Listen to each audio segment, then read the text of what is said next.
In the fall of 2006, my life stopped making sense. I was a year away from graduating with a degree in physics, and I just realized I really didn't want to be a physicist. Now, normally, this wouldn't be a big issue. My life stops making sense on a regular basis. The only thing I've always wanted to do is write science fiction. I've always wanted to write about giant robots. But being a science fiction writer for most people is the same as being unemployed, so I'd always looked in other directions for a career. A few years I might do physics, then I might do economics, I might do theater, I might do dance, all sorts of things. And normally I'm okay with that. I really enjoy switching from field to field. But this time I had a problem. I traveled all the way to the United States to go to college. I'd taken on enormous student loans. I was about to graduate, and I didn't know what I wanted to do with my life. So I thought about it and decided there was only one thing that made sense. I would go to Wall Street, become an investment banker, and get filthy rich. Now, as it happened, some other people came up with the same idea. So it wasn't that easy. It took months and months and hundreds of emails and hundreds of phone conversations and all this running around. And in the end, I got one interview, one chance to make it work. The bank flew me to New York, and I interviewed at this big, gray, cold corporate office, hour after hour. They asked me personal questions, they asked me finance questions, they asked me math questions. You know, the annoying sort they ask you in school, like there are 11 dwarves sitting around a table, and 3 of them have red caps, and 7 of them have green caps, and like, what is the average number of dwarves who get up for a bathroom break? I don't know, like this sort of stuff I really hate. But I dealt with it all, and at the end of the day, I was feeling pretty good.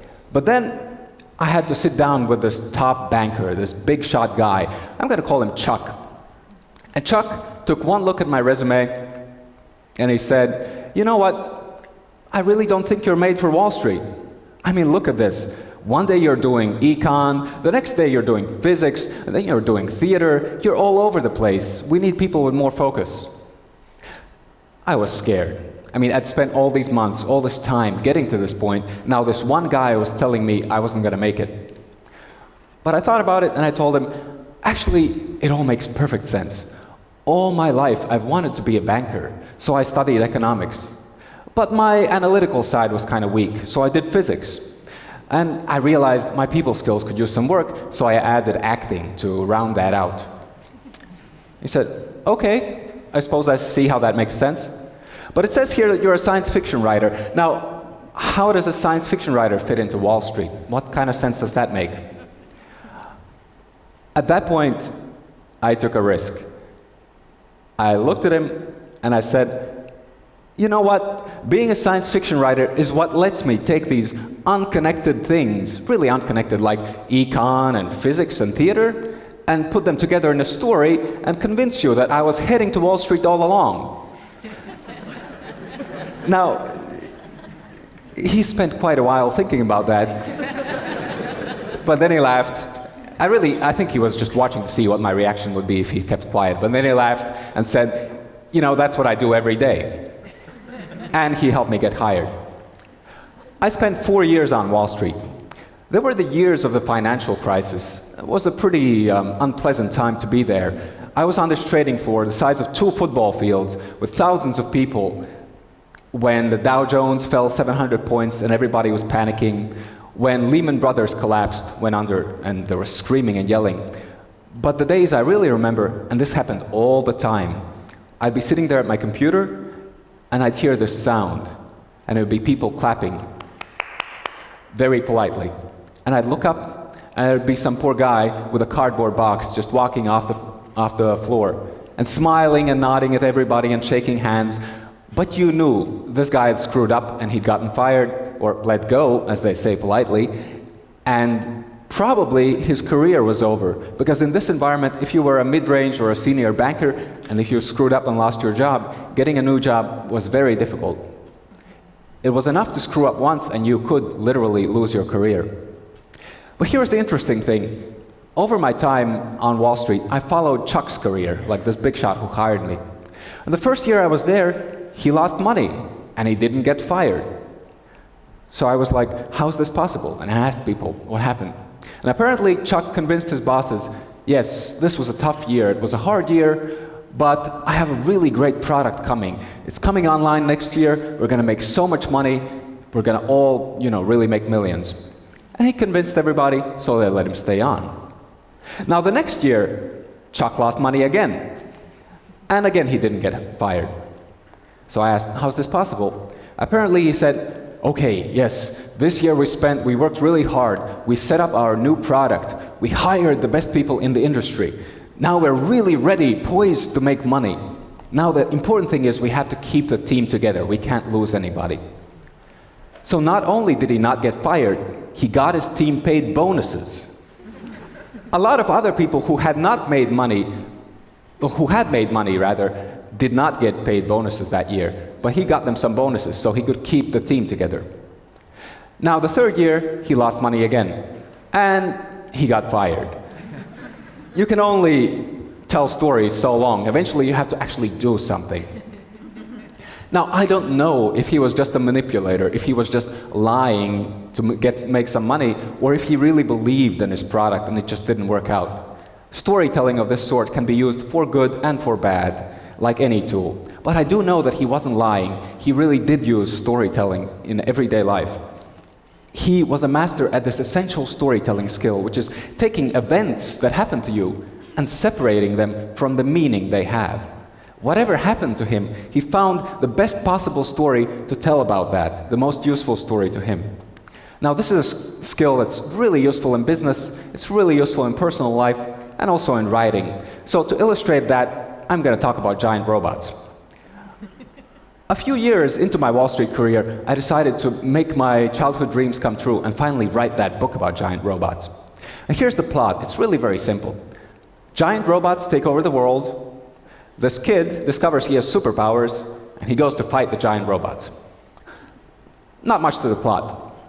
Now, the first impression when you hear something like that is probably like a sort of Michael Bay sort of movie, like action, giant robots crashing across town, exterminate, that sort of thing. Lots of special effects. You can just imagine stuff blowing up. And that's one way you could tell a story. But there's another way. There's many other ways. For example, you could tell a giant robot story a la Hemingway. You know that there are these battles, it's all happening, but you never see them. What you see is the morning before the giant robot battle, when this kid is sitting with his mom and he's eating pancakes, and they talk about the pancakes, and they talk about the weather, and they never mention the battle or anything, but you know what they're thinking about. And then later you see this scene where you see this giant robot sitting or standing in a field of wild roses, and this bird lands on his shoulder, and it's all very peaceful and beautiful. And we never see the battle, but it's this beautiful art house sort of giant robot novel. You could do that. What I ended up doing was a combination of the two, but even that isn't the last choice. I could have made it a comedy, I could have made it hard science fiction, all about the engineering. There are so many choices. With the same plot, with the same events, I can tell any number of different stories. It's one of my favorite things about being a writer. Now, but the beautiful thing is, we don't have to be writers to do this. Every day, stuff happens to us, and we tell stories about what happens to us. And we have this very same freedom. And if we learn to use it, it brings enormous benefits. Now, the stories we tell to others, it's pretty easy. That's what Chuck did. Bad things happen to you. If you can spin a good story and sell everybody else on how this is an opportunity, obviously you benefit in a professional sense and in a personal sense. But really, even more important to me, are the stories you tell yourself. Every day, things happen to us, good things and bad things, and we tell ourselves stories about what happens to us. Most of the time on autopilot, we do it automatically. And these stories form our identity. They form our idea of who we are. Let's say we lose some money in business, we might think of ourselves as a failure in business. I fail a test in university, I'm such a bad student. We make these automatic judgments. Something happens, and we decide what the meaning is. There's a lot of value to be gained by becoming a storyteller and realizing that there's a difference between the things that happen to us and what they actually mean. So if you remember back in 2006, I realized physics wasn't working out. So I kind of rejigged my life and moved on to finance. I became this banker. I changed the story of my life. Now, this funny thing happened. It was 2011, and I'd spent 4 years on Wall Street. I had a good career. I'd made a reasonable amount of money. I'd paid off those student loans. If I kept going, I could probably go on to be quite rich and have quite a stable career. But here's what was happening. I spent all day in the office working, and then because I was a writer, I went home and I wrote all night. I spent all day inside, with hardly any social contact apart from my colleagues. I was spending my 20s locked in various rooms, and at some point I just realized, this isn't working for me. This doesn't make sense for me anymore. My life has stopped making sense again. And, you know, that was kind of a tough moment. It was a bit depressing, to be honest. Because, like everything I'd done in my life, it seemed to me like I never was able to stick with anything. I did it for a few years, then I lost interest. And I did something else for a few years, and I lost interest in that. And, you know, it just made me feel like I was failing in a professional sense. I couldn't find something to really keep me going. Like other people, I couldn't find a single passion, a single career to keep me going. But in this moment, when I was feeling low and really kind of bad about my life, I took a step back and I asked myself, okay, so if this was happening in my giant robot novel or some other novel, if a character was in this situation where, you know, they switch from field to field and they can't decide what to do, would I, as a writer, look at that, okay, that's the end of the story, oh, so sad, what is he going to do? I would, as a writer, that would never be the end of the story. It would just be a turning point. It would be leading up to some climax of decision-making, some internal change that would have to happen in the main character on the way to ultimate triumph, hopefully. When I thought about it this way, it made me think, okay, let's take a step back and see. You have the events of your life, and you have the meaning. So the events that I could see were, I kept switching from field to field. Nothing kept my attention very long. And my instinctual reaction about the meaning had been that I just couldn't stick with anything, that I was failing professionally. But there are other stories you can tell about this. Once I realized that, everything sort of moved into place. All my life, I had wanted to be a writer. I never thought it was realistic, but I'd wanted it all my life. Now, when I thought about that, it made sense that I would switch from field to field, because writers need lots of input for their writing. Now, after all these years, I hadn't actually failed. I'd gotten a lot of different areas of, well, not expertise exactly, but a lot of areas of experience I could go on to use in my writing. And these last years on Wall Street, they weren't just about another area of expertise or experience. They finally gave me those financial real-life skills to support my dream. Using this, I could finally go on and make my dream reality, focus on what I always wanted to focus on. Now, when I had this realization, it was really this huge sense of relief. Just as I realized that I no longer felt like I'd failed, I saw how my life made sense from a different angle. But this is not just about psychology. Like these stories we tell ourselves, it's not about making yourself feel better. They have a measurable impact. They give us new paths forward. The very next day after I had this realization, I went to my boss and told him I was quitting and I was moving back home to Latvia to write. The very next day, not in a week, not in a month, because I saw that this made sense, this new story made sense. The past few years, I've lived here. Now, with a decision this big, you can never say it was the right one, it was the wrong one. You can't compare with what might have been if you had acted otherwise.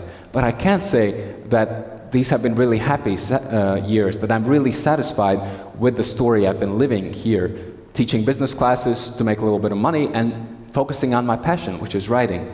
They have been really good years, and I've been able to find this opportunity by looking at the story of my life, realizing it didn't make sense, and then understanding that the story of my life wasn't the only possible story of my life. that I could find a different one that made more sense to me, that felt right to me. And that's what I did. Now, it's easy to make this sound like all neat and wrapped up. Oh, great, he figured out the meaning of his life, and yay. Of course, life doesn't work this way. I have, like most people, crises of doubt and various worries on a regular basis about where my life is going and what I'm doing. But I use this tool now. When I have these worries or doubts, when my life stops making sense, I remind myself to think about giant robots.